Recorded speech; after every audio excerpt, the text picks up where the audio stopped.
और सियासत में जुबानी जंग आम बात है। इसी कड़ी में लोकसभा चुनाव चल रहे हैं और सीएम योगी आदित्यनाथ ने समाजवादी पार्टी के नेता शिवपाल यादव पर जमकर चुटकी ली और इसी कड़ी में उन्होंने भी पलटवार किया।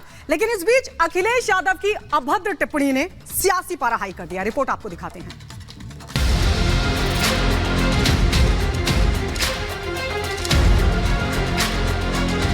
और मुझे तरस तो इस बेचारे शिवपाल पे आती है।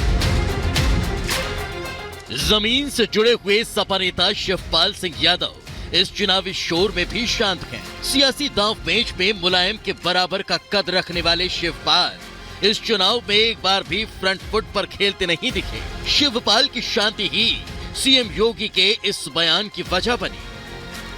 वो तो केवल जैसे सत्यनारायण की कथा में जजमान एक होता है, वो कथा सुनता है और बाद में अन्य लोगों को चूरण वितरण कर दिया जाता है।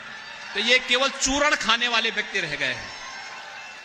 कभी नेताजी मुलायम सिंह जी के मुख्य सिपह सालार हुआ करते थे, पूरे प्रदेश में तूती बोलती थी, और आज क्या हालत है। यानी कहीं कोई कार्यक्रम हो रहा है तो उनको बैठने के लिए सोफा नहीं मिलता, हत्ता मिलता है बैठने के लिए, हत्ता। उत्तर प्रदेश में जिस शिवपाल की तूती बोलती थी, उसका ऐसे शांत रहना कई सवाल खड़े करता है। सियासी जानकारों की माने तो कोई इसे शिवपाल की स्ट्रेटजी बता रहा है, तो कोई बेटे आदित्य की सुरक्षित लॉन्चिंग की वजह, जबकि कई लोगों का मानना है कि पार्टी पूरी तरह से भतीजे के कब्जे में है और चाचा का इस्तेमाल सिर्फ पार्टी में गहरी हो चुकी खाई को पाटने के लिए किया जा रहा है। यही वजह है कि सीएम योगी ने यह बयान दिया। और मुझे तरस तो इस बेचारे शिवपाल पे आती है। मुख्यमंत्री योगी आदित्यनाथ ने शिवपाल की चुटकी ली तो शिवपाल ने भी मंजे हुए सियासी अंदाज में पलटवार किया। अपने जवाब में शिवपाल ने जहां अपने राजनीतिक कद का परिचय दिया, वहीं सनातन के अपमान का आरोप भी मढ़ दिया। शिवपाल ने लिखा कि पवित्र प्रसाद को चूरन कहना करोड़ों श्रद्धालुओं की आस्था का अपमान है। साथ ही उन्होंने लिखा, आपको पता होना चाहिए कि इस चूरन खाने वाले ने बहुतों का हाजमा दुरुस्त किया है। ये पहला मौका नहीं था जब सीएम योगी और शिवपाल के बीच इस तरह का हेल्दी वॉर पलटवार हुआ। इससे पहले भी कई बार सदन में शिवपाल और योगी आदित्यनाथ में ऐसी चर्चाएं हो चुकी हैं। शिवपाल जी, आपने अगर ये इमला सत्ता में रहते हुए भतीजे को पढ़ाया होता ना, तो संभवतः कुछ अन्नदाता किसानों का हित हो गया होता। लेकिन भतीजा है कि सुनने को तैयार ही नहीं आपकी बात को। तो इंजीनियर हो गए, फिर मुख्यमंत्री हो गए।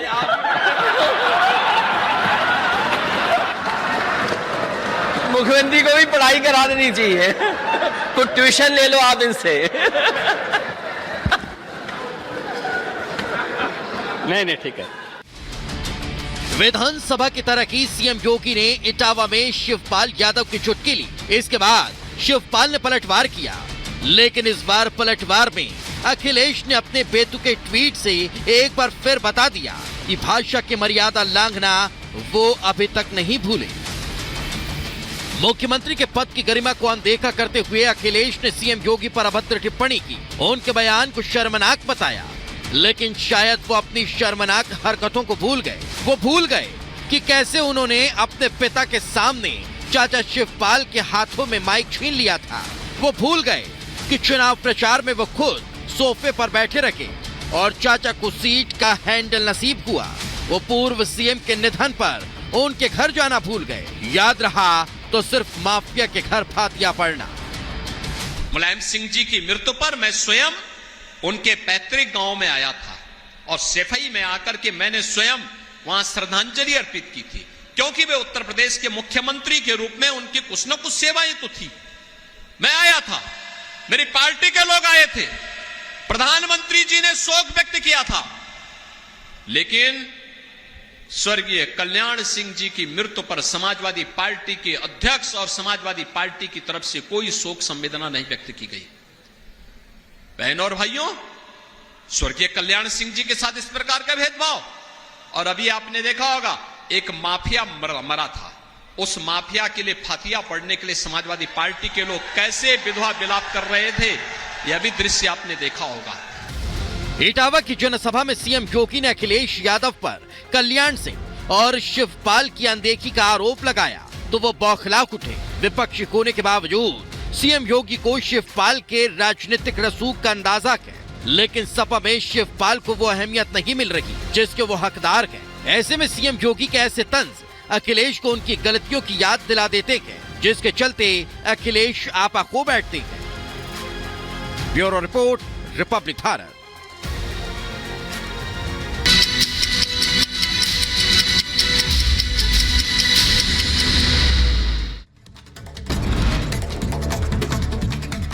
और अब 2 मिनट में भारत बीजेपी अध्यक्ष जेपी नड्डा ने बंगाल सरकार पर किया हमला। कहा बीजेपी ने संदेश खाली की महिला को दिया टिकट, वो अकेली नहीं है, बंगाल में ममता सरकार अराजकता फैला रही है।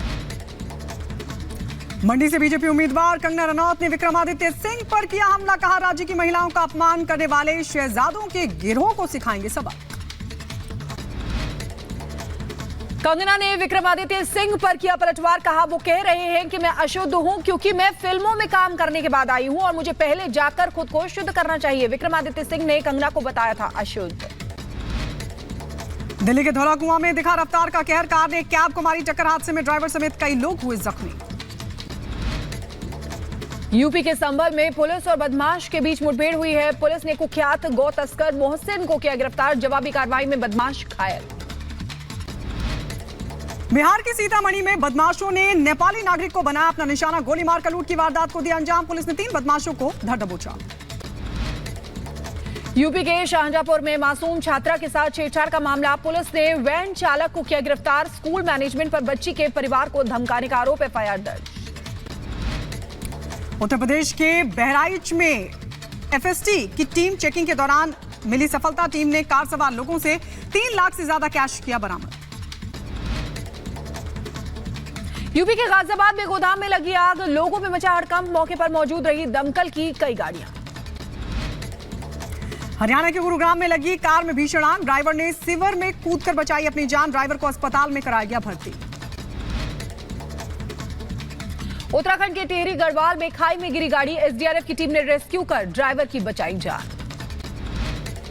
असम के गुवाहाटी में मतदाताओं को जागरूक करने के लिए साइकिल रैली का आयोजन किया गया। जनता से की भारी संख्या में वोट देने की अपील। यूपी के बदायूं में डबल डेकर बस और ट्रक में हुई भीषण टक्कर। हादसे में 23 लोगों की मौत, कई लोग घायल हुए।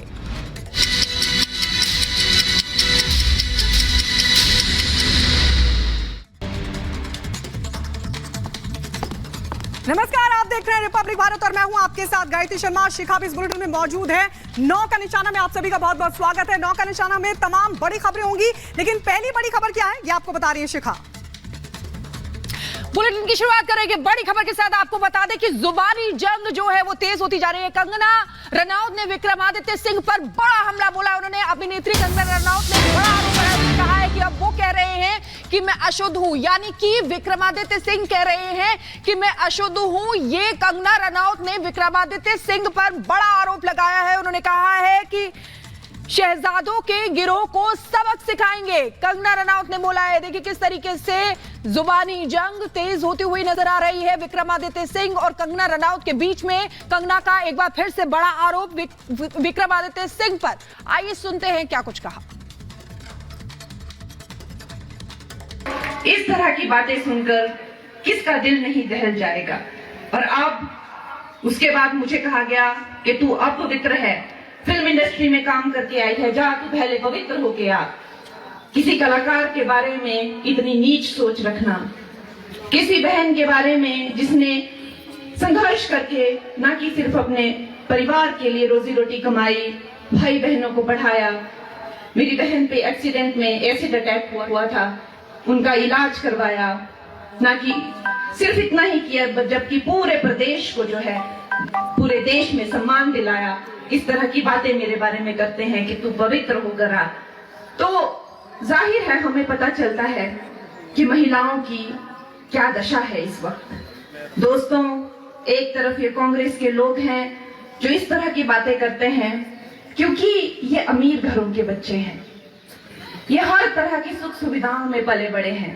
जो आज आपकी बहन को कहते हैं तू अपवित्र है, तू चली जा यहाँ से, आपको मजा चखाना है और यहाँ पे मोदी जी की सरकार लाकर हमें भगवा लहराना है। जय श्री राम। और इस वक्त हमारे सहयोगी लोमस हमारे साथ लाइव जुड़ गए हैं। लोमस, लगातार विक्रमादित्य और कंगना के बीच अब जुबानी जंग जो है वो तेज हो गई है, लेकिन बड़ा सवाल यह है कि वहां की जनता राजघराने पर विश्वास जताएगी या फिर कंगना रनौत पर?